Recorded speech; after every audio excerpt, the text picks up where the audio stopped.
Howdy folks, I'm Eric Williams and welcome to CapeCast, the official webcast of the Cape Cod Times. We're here at Wildcare in Eastham, where we hear wood duck! Something about a wood duck next! CapeCast. So Leela, let's talk wood ducks. What do we have here?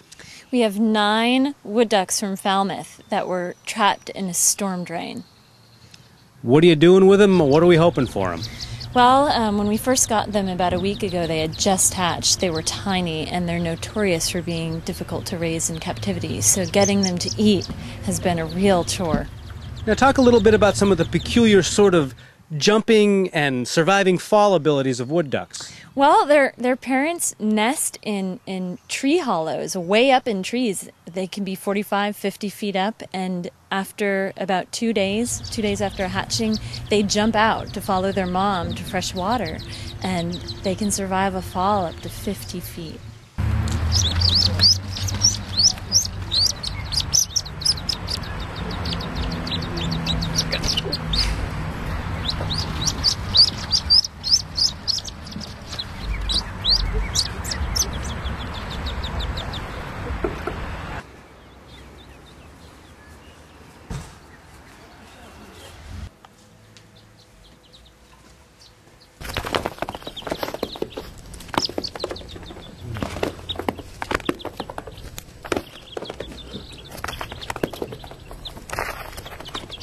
And now it's feeding time. You bring them down below into this sort of setup and you have some worms. What's going on with that?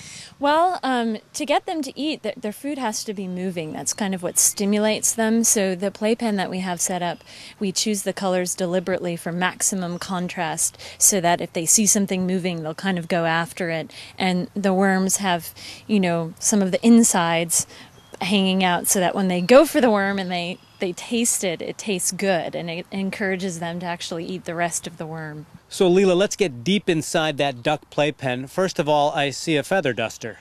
That's their mother. In the nighttime, they go under the feather duster and they kind of brood and huddle up.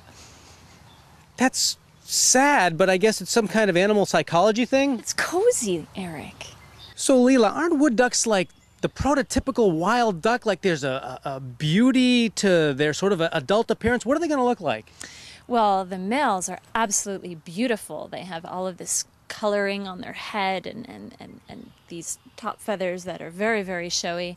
And so hopefully there'll be a quack time in Falmouth where they return to that general area somewhere around there and live a life in the wild? Well, we release them on conservation land, but by the time they're ready to go, they're flighted and fully feathered, so there's no way to pack up 9 of them in a box and put them in a car and then have them travel for an hour. We have to find conservation land closer to here, and we're already scouting that out. CapeCast.